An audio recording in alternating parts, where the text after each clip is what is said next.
السلام علیکم ورحمۃ اللہ وبرکاتہ۔ حکیم جاوید اقبال دا ہربلس چینل کی طرف سے آپ کی خدمت میں حاضر ہے۔ آج جس موضوع کے اوپر ہم نے گفتگو کرنی ہے وہ ہے خواتین کا سب سے بڑا مسئلہ، جن کو اولاد نہیں ہوتی ان کے بارے میں ہے کہ جس کو ہم عمومی طور پہ خواتین مرض اٹھرا کا نام دیتے ہیں، یا حکماء یا ڈاکٹر حضرات اس کو اٹھرا مرض کا نام دیتے ہیں۔ تو اسی کے اوپر آج ہم نے گفتگو کرنی ہے، اور اس کی تعریف اصل میں کچھ اس طرح سے ہوتی ہے کہ خواتین میں جب حمل ٹھہر جاتا ہے، حمل ٹھہرنے کے بعد یا چوتھے مہینے، تیسرے مہینے، پانچویں مہینے یا ساتویں مہینے وہ یا بچہ پیدا ہوتا ہے، پیدا ہونے کے کچھ ہی دنوں میں بچہ فوت ہو جاتا ہے یا ابارشن ہو جاتی ہے، کیونکہ یہ عمومی طور پہ یہ ایک مرض ایسا ہوتا ہے جس کی وجہ سے یہ تیسرے مہینے، چوتھے مہینے، پانچویں یا چھٹے یعنی کسی مہینے میں بھی یہ حمل اس خاتون کا ضائع ہو جاتا ہے، ابارشن کروانی پڑتی ہے، یا پیدا ہونے کے بعد بچہ فوت ہو جاتا ہے۔ تو اس کے اوپر آج ہم گفتگو کریں گے۔ تو اس میں اسباب کیا ہوتے ہیں، اس کے اسباب اگر ہم جان لیتے ہیں تو جو ہماری خواتین بہنیں اس مرض کا شکار ہے، تو ہماری دعا بھی ہے کہ اللہ رب العزت نے اولاد سے نوازے، کیونکہ یہ پریشانی وہی جان سکتا ہے جس کو یہ دکھ اور تکلیف اس جن خاندانوں کے اندر یہ موجود ہے۔ تو ہماری اللہ سے یہ دعا بھی ہے کہ یا رب العالمین ان کو شفاء کاملہ عطا فرما، اور جو ہماری اور بہنیں اولاد کے لیے ترس رہی ہیں، یا اللہ ان کو اولاد عطا فرما۔ تو اس میں اسباب میں کیا ہوتا ہے کہ اس میں کچھ زہریلے مواد، جن میں آتشک ہے، سوزاک ہے، یا بعض دفعہ یہ انگلش میڈیسن یا کوئی ایسی میڈیسن وغیرہ جو استعمال کی جاتی ہیں، ان کے زہریلے اثرات کی وجہ سے جو لوگ کچھ ایسے مریض ہوتے ہیں جو کہ کسی ایسے مرض میں مبتلا ہو جاتے ہیں، جن کو مہینہ مہینہ، دو دو تین تین مہینے، چھ چھ مہینے دوائی لگاتار استعمال کرنی پڑتی ہے، تو ان کے اثرات کی وجہ سے، ان کے زہریلے اثرات کی وجہ سے یہ مرض نمودار ہو جاتا ہے۔ یا بعض دفعہ اس میں یہ بھی ہوتا ہے کہ کچھ ایسا آچکی مواد جو ہے وہ اگر اندر اس کا باقاعدہ علاج نہیں کروایا جاتا، سوزاک اگر کسی خاتون کو اگر ہوا ہے تو لازم بات ہے سوزاک کسی ایسا تو نہیں ہو جاتا، کسی نہ کسی وجہ کی کسی نہ کسی کوئی نہ کوئی وجہ ہوتی ہے جس کی وجہ سے وہ سوزاک اس خاتون کو ہوا ہے۔ تو جب تک ایسی ان چیزوں کا علاج نہیں کروا دیا جاتا ہے، یا کوئی ایسی پیچیدہ مرض ہے جس کو جو اس خاتون کے اندر موجود ہے، تو سب سے پہلے تو بنیادی بات یہی ہے کہ ہمیں ان چیزوں کا علاج کرنا چاہیے۔ کوئی ایسا پیچیدہ مرض ہے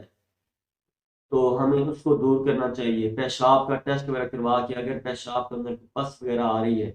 تو ہمیں دوائی ایسی استعمال کرنی چاہیے تاکہ یہ پس کسی نہ کسی وجہ سے تو آ ہی رہی ہے، تاکہ وہ وجہ دور ہو جائے، تاکہ وہ پس آنا بند ہو جائے، پیشاب بالکل صاف ہو جائے گا۔ تو انشاءاللہ ایسا یہ جو اندر جو کیفیت ہے، جو جراثیم اندر ایسے موجود ہے تو بھی ختم ہو جائیں گے۔ تو اس کی علامات کیا ہوتی ہیں؟ اس کی علامات میں عمومی طور پر پیشاب میں جلن پائی جاتی ہے، پیشاب کے اندر بعض پی پانی شروع ہو جاتی ہے، یا یہ جو خواتین کے جو رحم ہے ان میں جلن یا دباؤ محسوس ہوتا ہے، نلوں کے اندر دباؤ محسوس ہوتا ہے، جلن سی محسوس ہوتی ہے، یا قبض رہنا شروع ہو جاتی ہے، بھوک کی کمی رہنا شروع ہو جاتی ہے۔ تو بعض دفعہ اس میں ایسا ہوتا ہے کہ لازمی بات ہے وہ پریشانی تو ایسی خواتین میں ہونا موجود ہی ہوتی ہے کہ وہ ان کی طبیعت میں غصہ آ جاتا ہے، اور غصے کی وجہ سے وہ پھر پریشان بھی رہتی ہیں۔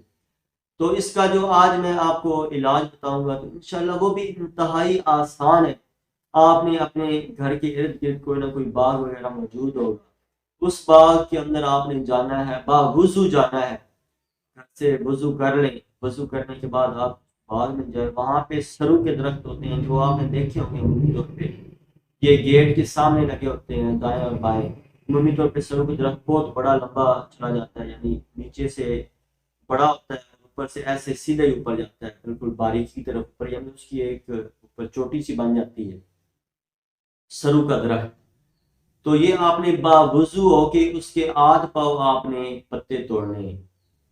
یہ بات ذہن میں رکھنی ہے کہ آپ نے پہلے وضو کرنا ہے، پاک صاف ہونا ہے، وضو کرنے کے بعد آپ نے درود شریف پڑھتے ہوئے جانا ہے اور سرو کے پتے آپ نے توڑ لینے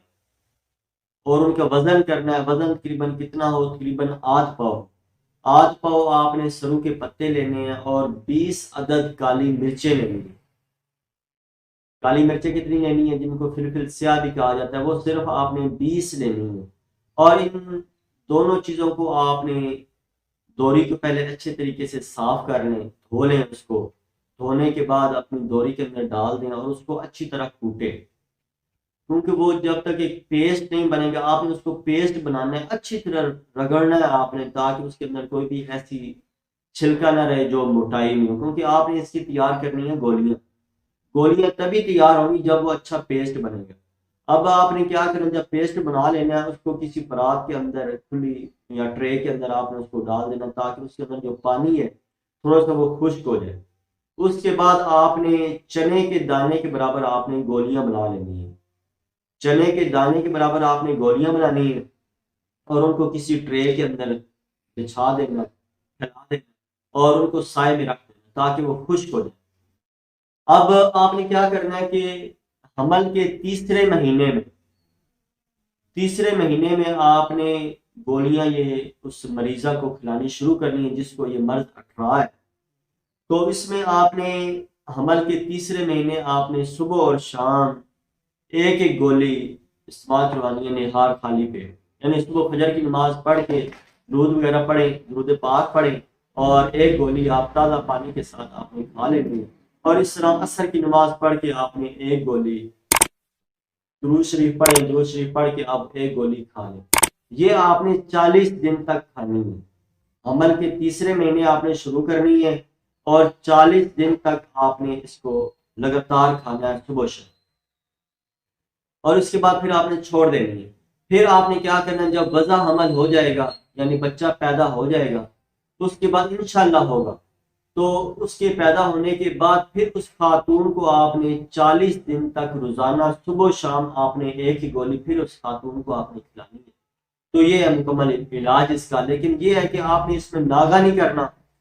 یہ گولیاں لگاتار استعمال کرنی ہے۔ تو انشاءاللہ اس کا کوئی سائیڈ افیکٹ نہیں ہے، یہ نیچرل چیز ہے۔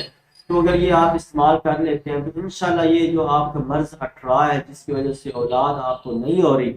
تو انشاءاللہ اللہ تعالیٰ آپ کو اولاد بھی دے گا، اور انشاءاللہ آپ ہمیں دعا بھی دیں گے انشاءاللہ۔ اللہ تعالیٰ میرا اور آپ کا حامی ناصر۔ السلام علیکم ورحمۃ اللہ وبرکاتہ۔